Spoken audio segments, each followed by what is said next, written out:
Okay, so in this video we're going to be looking at velocity and acceleration.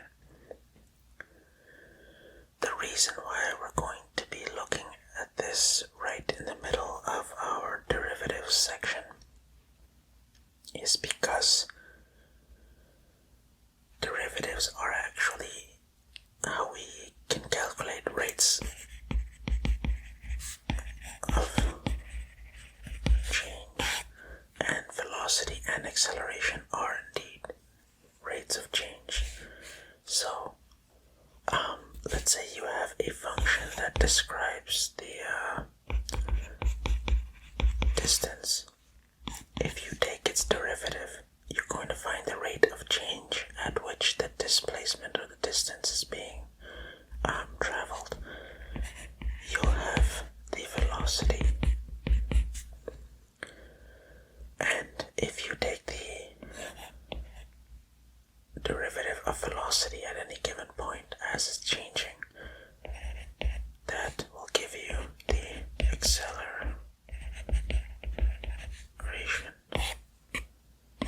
And that is why we look at velocity and acceleration, because if you do the first derivative and the second derivative, that's how you get to these. So speaking of first and second derivatives, let's actually just try an example. Let's say we have f of x equal to x over 1 plus x. I want to take the second derivative and I want to solve for x equals 1. So what I'm going to do, I could use the quotient rule, but I'm going to quickly use the product rule.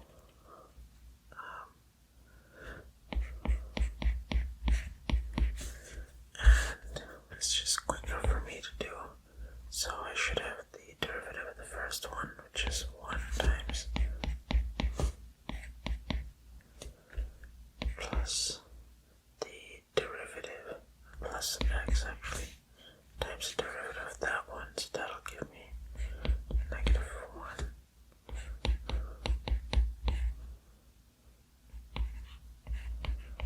Derivative of the inside. So I have 1 over x plus 1. No, I should have a negative. Negative 1 times x, so x in the numerator. So what I can do now is multiply this side by x plus 1 over x plus 1, which will give me x plus 1 over x plus 1 squared.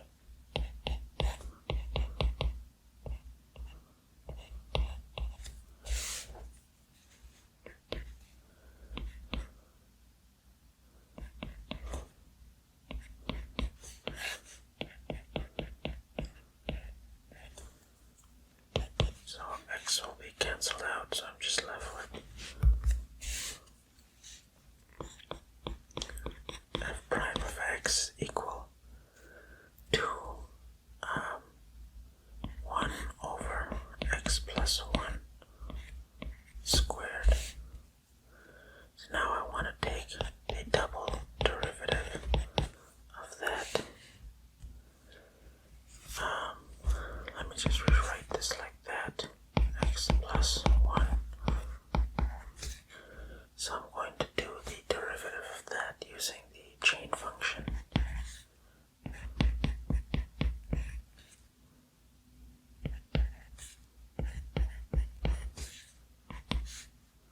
So that'll leave me with the negative 2 in the numerator, and then the x plus 1 to the power of 3 in the denominator. So now that I have the second derivative, I can actually plug in 1.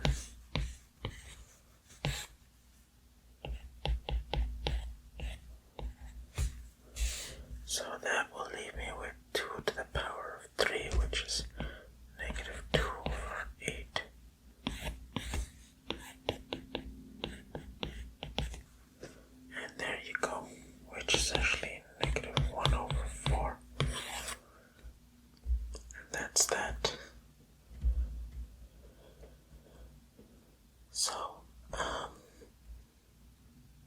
does that actually mean though, if we were to look at this? Like, that was just me taking a second derivative. Let's actually put some context into this. So let's say we have a function which is s of t equals 6t squared minus t cubed, and t is also greater than 0. So t is time and s is in meters.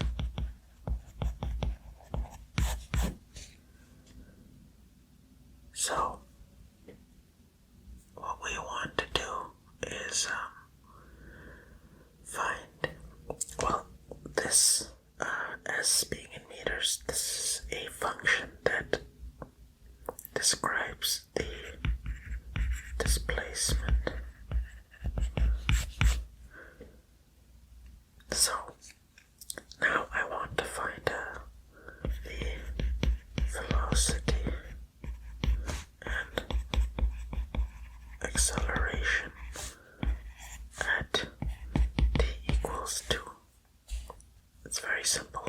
S prime of t is equal to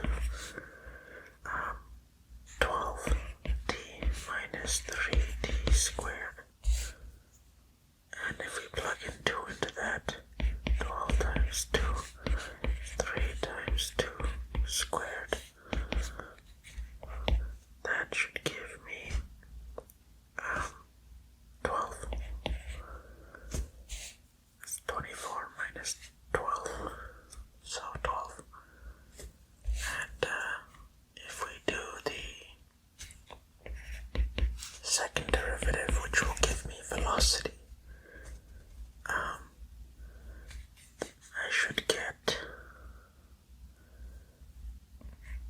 12 minus 16. So if I plug in 2 into this, I should get 0, which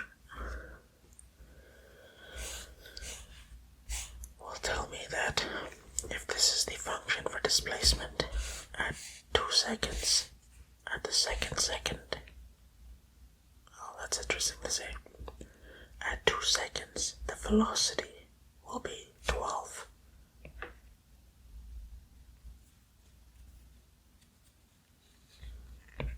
Meters per second, and then here it'll be 0 meters per second squared. So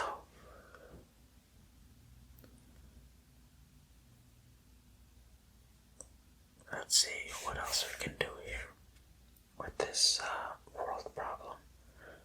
We can ask ourselves,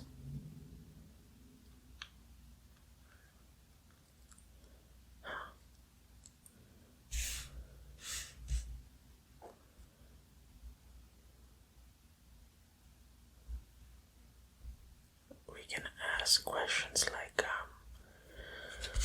let's see, what can you do with this? You can figure out at what time is the object at rest. So when an object is at rest, it means it's not moving, which means when our s prime is equal to 0, so 12t minus 3t squared,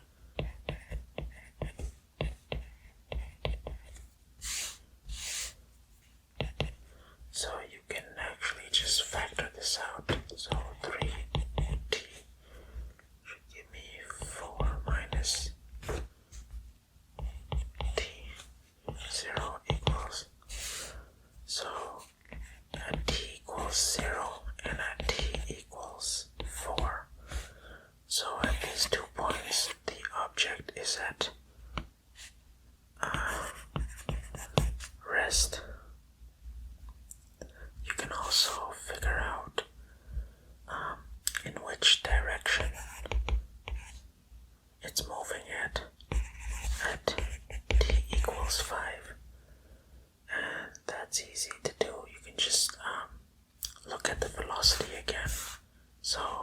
if you plug in 5 into there, 12 times 5 minus 3, 5 squared, that should give you negative 15. So, when you see a negative 15 velocity, that just tells you that it's moving in the negative direction. And you'll learn more about that in the vector section of calculus. So, what else can we do?